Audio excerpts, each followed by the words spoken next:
नमस्कार साथियों, मैं विनीश पारा सर, स्वागत है आपका वर्ल्ड इवेंट्स हिंदी में। साथियों, आजकल सोशल मीडिया पर, ट्विटर पर ये चर्चा काफ़ी ज़्यादा चल रही है कि अभी रिसेंटली भारत के प्रधानमंत्री जो एससीओ समिट के लिए चीन गए थे, वहाँ पर अमेरिका की खुफिया एजेंसियों ने भारत के प्रधानमंत्री को मारने की कोशिश की है।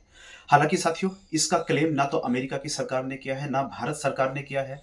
और जो ये दावे हो रहे हैं कि राष्ट्रपति पुतिन ने, रूस के प्रेसिडेंट पुतिन ने भारत के प्रधानमंत्री को यहाँ सेव करने का काम किया है, बचाने की वो बचाया है, ना ही रसिया ने इस दावे का क्लेम किया है। साथियों, क्या है ये पूरी खबर, इस वीडियो में विस्तार से बात करते हैं। आप सभी से रिक्वेस्ट है कि चैनल को सब्सक्राइब कर लीजिए, वीडियो को लाइक कीजिए।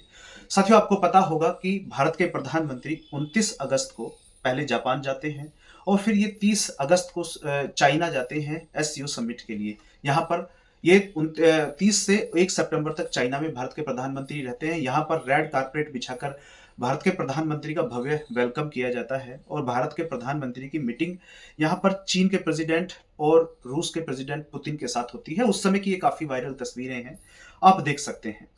साथियों, आपको पता है कि अमेरिका इन दिनों भारत से चिढ़ा हुआ है और अमेरिका लगातार ये कोशिश कर रहा था कि भारत के प्रधानमंत्री एससीओ समिट के लिए चीन ना जाए।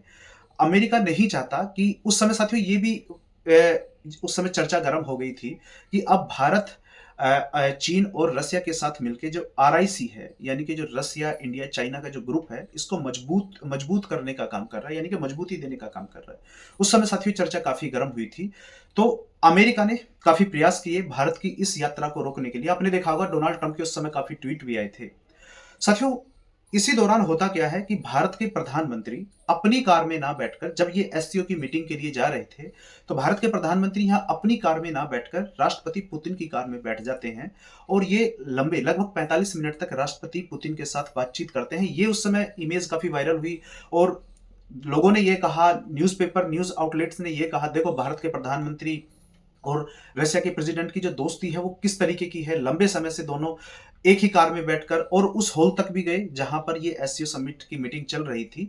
भारत के प्रधानमंत्री राष्ट्रपति पुतिन के साथ बैठकर गए थे। हालांकि जब इसी समिट के दौरान हमने ये भी देखा कि भारत के प्रधानमंत्री और पुतिन जब आपस में बात कर रहे थे, तो इनके साथ आप ये वीडियो देख सकते हैं, मैं इसको साथ में चला रहा हूं, कि जो ट्रांसलेटर था वो दोनों के साथ साथ था। लेकिन जब भारत के प्रधानमंत्री राष्ट्रपति पुतिन के साथ कार में बैठे थे, उस समय कोई ट्रांसलेटर नहीं था। 45 मिनट तक भारत के प्रधानमंत्री इस कार में रहे थे। हालांकि साथियों, जब भारत के प्रधानमंत्री वापस 1 सितंबर को भारत आ जाते हैं और 3 सितंबर को भारत के प्रधानमंत्री कार्यक्रम में होते हैं, वहां जब ये अपनी बात रख रहे थे, अपना भाषण दे रहे थे, तो ये कहते हैं कि मैं जापान और चीन गया था और वहां से लौट कर आया हूं। तो जैसे ही भारत के प्रधानमंत्री ये बोलते हैं, तो तालियां बजने लगती हैं और भारत के प्रधानमंत्री उस क्राउड को रोककर साथियों ये बोलते हैं कि आपने जो तालियां बजाई हैं, ये इस खुशी में है कि मैं जापान और चीन की यात्रा पर गया था, या ये आप इसलिए तालियां बजा रहे हैं कि मैं चीन और जापान की यात्रा करके वापस आ गया। सवाल साथियों यहीं से उठने लगते हैं, क्योंकि अक्सर ये देखा गया है कि भारत के प्रधानमंत्री कभी इस तरीके की बात नहीं करते हैं। कल रात ही मैं जापान और चीन की यात्रा करके वापस लौटा हूं।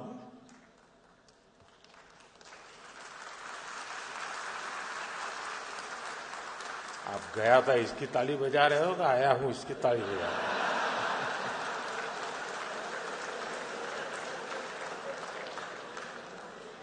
दूसरी तरफ साथियों, अमेरिका की जो खुफिया एजेंसी है, इसका एक अधिकारी जिसका नाम है अर्बल जैक्सन, ये बांग्लादेश के ढाका के एक पोस्ट होटल, जिसका होटल का नाम है वेस्टिन होटल, ये आके 27 अगस्त को ढाका के 5 स्टार होटल वेस्टिन होटल में ठहर जाता है। इसकी उम्र लगभग 50 साल थी और रिटायरमेंट के करीब था। आप साथियों यहाँ गौर करने वाली बात यह है, आप तारीखों पर ध्यान रखिए। 27 अगस्त को ये अमेरिका की खुफिया एजेंसी का अधिकारी बांग्लादेश के ढाका के एक पोस्ट होटल में आकर ठहरता है। और वहीं यदि हम अपने प्रधानमंत्री की विजिट देखें, तो ये 29 अगस्त से 1 सितंबर तक भारत के प्रधानमंत्री जापान और चीन की यात्रा पर जाते हैं। सोशल मीडिया के अनुसार बताया यह जा रहा है कि इस व्यक्ति को 2 काम दिए गए थे। एक काम तो था भारत में अस्थिरता फैलाना, क्योंकि अमेरिका ये नहीं चाहता था कि भारत के प्रधानमंत्री एससीओ की मीटिंग के लिए चीन जाएं। अमेरिका नहीं चाहता कि ये आरआईसी ग्रुप है फिर से ये जिंदा हो जाए, क्योंकि इस आरआईसी ग्रुप से अमेरिका कहीं ना कहीं डरता है, जिसमें रसिया, इंडिया, चाइना, ये तीनों देश मिलकर अमेरिका को ये लगता है कि यदि ये ग्रुप फिर से जिंदा हो जाता है तो ये अमेरिका के खिलाफ साजिश करेंगे, अमेरिका को ये अस्थिर करने की कोशिश करेंगे। इसलिए साथियों, पहला काम इस व्यक्ति को यह दिया गया था कि भारत में अस्थिरता फैलाना, यानी कि किसी भी तरीके से भारत की प्रधानमंत्री की यात्रा को रोकना। दूसरा काम यह था, या तो ये खुद इस डेट के दौरान जब ये इस होटल से चेकआउट करके जा सकता था, तो जापान या रसिया जा सकता था, या किसी के द्वारा ये भारत के प्रधानमंत्री नरेंद्र मोदी को निशाना बनवा सकता था। ये सोशल मीडिया पे सारी जो आज के समय थ्योरी है, सारी सोशल मीडिया पे चल रही हैं कि इसी समय क्या होता है कि रसिया की जो खुफिया एजेंसी है, इसके लिक्विड में एक केमिकल मिला देती है और इसको और इसके और अन्य साथियों को ये लिक्विड में केमिकल मिला के इनको मार दिया जाता है। इसलिए हम देखेंगे कि भारत के प्रधानमंत्री जब रसिया में थे एससीओ समिट में, भारत के प्रधानमंत्री को ये रसिया की एजेंसियों और भारत की रो के द्वारा ये बता दिया जाता है कि आपको यहां पर मारने की कोशिश हो रही है अमेरिका के द्वारा। इसीलिए देखेंगे कि भारत के प्रधानमंत्री 45 मिनट तक रसिया के प्रेसिडेंट के साथ उनकी कार में बैठे रहे थे। ऐसी ये सोशल मीडिया पे साथियों आज के समय चर्चा चल रही है। आप ये देखोगे, ये ट्वीट पढ़ सकते हैं जिसमें ये बताया गया है कि ढाका के वेस्टर्न होटल में अमेरिका का नागरिक टेरेंस अर्बल जैक्सन का शव अचानक मिलना, अमेरिका दूतावास ने तुरंत शव को अपने विशेष इलेक्ट्रॉनिक उपकरणों को अपने कब्जे में ले लिया, जिससे बांग्लादेशी कानून के तहत अनिवार्य पोस्टमार्टम या जांच का कोई मौका नहीं मिला। इतनी जल्दबाजी क्यों? यही रहस्य छिपा हुआ है।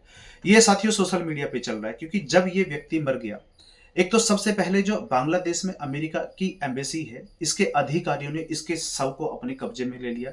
इसका जितना भी सामान था होटल में, जितने भी इसके बैग थे, जो भी इसका सारा इससे संबंधित सामान था, वो सारा अपने कब्जे में ले लिया। और इवन बांग्लादेश की जो पुलिस है उसको भी इसमें इन्वॉल्व नहीं होने दिया, क्योंकि बांग्लादेश के कानून के अनुसार इस शव का, क्योंकि ये बांग्लादेश में मृत्यु हुई थी, तो ये कहीं ना कहीं बांग्लादेश के अधिकार में था कि इस शव का पोस्टमार्टम हो और इसकी जो भी कानूनी जो भी इसकी प्रक्रिया है वो पूरी की जाए।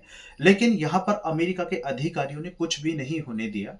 अब सवाल साथियों यही उठता है कि जो अमेरिका अपने एक नागरिक को मरने पे भी इतना है हुल्ला मचाता है अमेरिका के द्वारा, एक तो मीडिया को मीडिया में इस न्यूज की कोई कवरेज नहीं होने दी गई और इस पे कोई भी स्टेटमेंट नहीं आया, और अमेरिका ने ना तो खुद ये क्लेम किया है, ना ही भारत सरकार इसको क्लेम कर रही है, और ना ही रसिया की सरकार ने इसको क्लेम किया है। साथियों, अब इसकी पुष्टि इस बात से भी होती है क्योंकि अभी हमारे जो पीयूष गोयल सर हैं, ये अभी जर्मनी में थे। इन्होंने अभी कल परसों यहाँ पे एक स्टेटमेंट दिया है। इन्होंने कहा है, no deal with a gun to our head, Piyush Goyal says, यानी कि इन्होंने ये कहा है कि यदि अमेरिका ये चाहता है कि हमारे कनपट्टी पे, हमारे सर पे आप गन रख के हमसे कोई भी ट्रेड डील करोगे तो ये भारत के साथ नहीं होगा।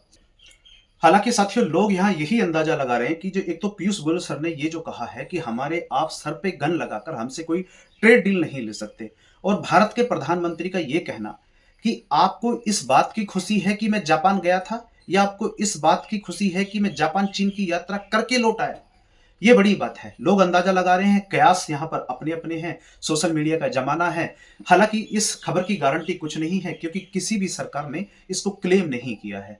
इस वीडियो में साथियों फिलहाल इतना ही। आप क्या क्या कहना है, क्योंकि आपको पता है बाजार इस समय गर्म है, अमेरिका और भारत की टेंशन भी हाई है, अपने चरम पर है, तो होने के लिए कुछ भी हो सकता है। क्योंकि आपने देखा होगा कि अमेरिका जब अपने दुश्मन, जिसको अमेरिका अपना दुश्मन मान लेता है और जिसके पीछे पड़ जाता है, तो अमेरिका उसको इतनी आसानी से भूलता नहीं है। साथियों, इस वीडियो में फिलहाल इतना ही। मिलते हैं अगली वीडियो में। बहुत बहुत धन्यवाद। यदि आप वीडियो देखते हुए लास्ट तक आ गए हैं, विश्लेषण आपको अच्छा लगा है, तो आपसे एक रिक्वेस्ट है, चैनल को सब्सक्राइब कर दीजिए, वीडियो को लाइक कीजिए, और वीडियो को ज्यादा ही अच्छा लगा तो इसे साथियों के साथ भी साझा कर दीजिए। इस वीडियो में साथियों फिलहाल इतना ही। मिलते हैं किसी और सेशन में। बहुत बहुत धन्यवाद।